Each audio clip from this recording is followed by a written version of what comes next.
안녕하세요.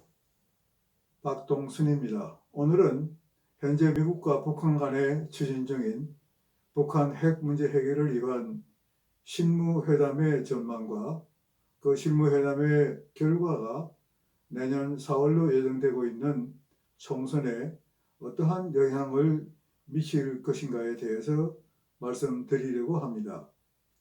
트럼프 대통령은 지난 18일 미국과 멕시코 국경지대에서 건설 중인 장벽 공사 현장에서 기자들과 만나 미국이 그동안 북한과의 핵 문제 협상에서 기조로 삼아온 일괄 타결 방식, 곧 리비아 방식이 소기의 목적을 달성하지 못했다고 하면서 아마도 새로운 방법이 좋을 것이라는 의견을 피력했습니다. 그리고 그는 북한은 과거 3년 동안에 핵실험을 하지 않았고 북한과는 아주 좋은 관계를 유지하고 있다고 말했습니다. 이어서 트럼프 대통령은 북한의 핵 문제와는 직접 관계가 없는 듯한 말을 또한 했습니다. 즉 그는 지금 우리는 과거 어느 때보다도 강력한 군대를 가지고 있다. 아마도 아주 강력한 공격이 있을 것이다 라는 말을 했습니다. 기자들이 그 공격의 대상이 누구냐 그랬더니 공격이 있을지도 모른다. 그렇지만 공격이 필요 없을지도 모른다는 애매한 대답을 했습니다. 그리고 기자들이 그 공격이 이란을 대상으로 하는 것이냐 했더니 직답을 피하고 최근 사임한 안보보좌관 볼튼이 이란이 아니고 이락에 대한 공격을 제의했지만은 자신은 이를 승인하지 아니했다고 말했습니다.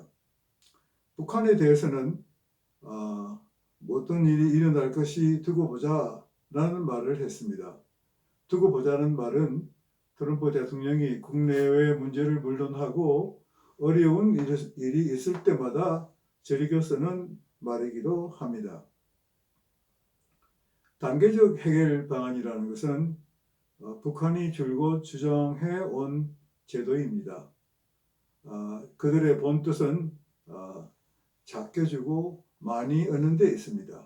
곧 예를 들면 영변 핵시설의 일부 또는 전부를 폐기하는 대신에 그보다 더 훨씬 큰 보상을 받으려고 하는 것입니다. 곧 그보다 더 훨씬 큰 경제 제재 조치의 완화를 받으려고 하는 것입니다. 단계적 해결 방안이라는 것은 그 과정이 아주 길고 5년, 10년 걸릴 수도 있을 것입니다. 그리고 그 단계마다 함정이 있어서 그 실현 가능성에 대한 보장을 할 수 없는 것이 사실입니다. 그래서 이 단계적 해결 방안이라는 것은 북한이 핵 보유국으로 가는 길을 열어주는 것이라고 저는 개인적으로 생각하고 있습니다. 그러나 그럼에도 불구하고 트럼프 대통령은 미국이 북한과의 핵 폐기 문제를 협상할 때 처음 내놓은 완전하고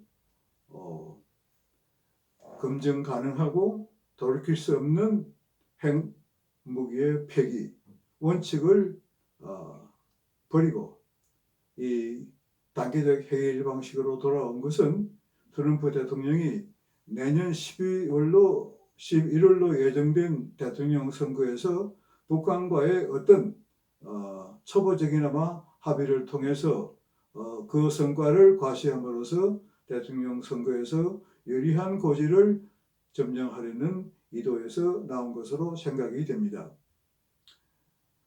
또한 문재인 대통령도 북한의 완전한 핵 폐기보다는 어떻게 해서든지 단계적인 작은 합의를 통해서 큰 경제 제재 조치의 완화를 북한에 안겨주는 데만 정신이 있는 것입니다.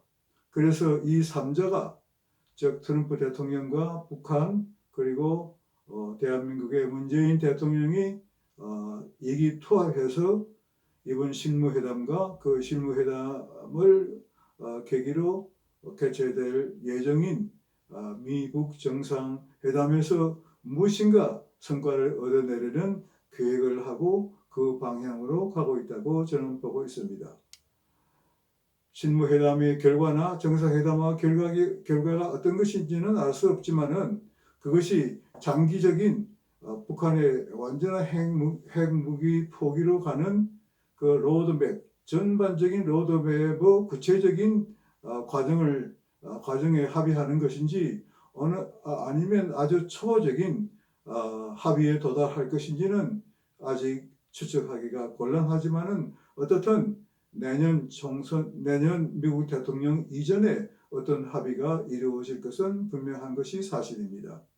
만일 미북 정상 간의 합의가 내년 4월로 예정된 총선 이전에 이루어진다면 그것은 그 총선에 지대한 영향을 미칠 것이라는 것이 제 생각입니다. 왜냐하면 제1차 미북 정상회담이 2018년 6월 12일에 싱가포르에서 개최되었습니다. 그 정상회담에서 양 정상 간에 구체적인 합의가 없었음에도 불구하고 바로 그 다음 날 실시된 전국 제7차 전국 동시지방선거에서 지금 야당이 참패를 한 것은 우리가 다 알고 있습니다. 만일에 미북 간의 정상 간의 합의가 4월 총선 이전에 일어나면은 야당 세력에 지대한 영향을 미칠 것이 확실합니다. 따라서 자유한국당은 필요한 야당 세력들과 애국 단체들이 합심해서 내년 선거에 이기는 전략을 짜서 하나씩 시행해 나가야 될 것으로 생각합니다. 오늘 말씀은 이것으로 마치겠습니다. 경청해 주셔서 감사합니다.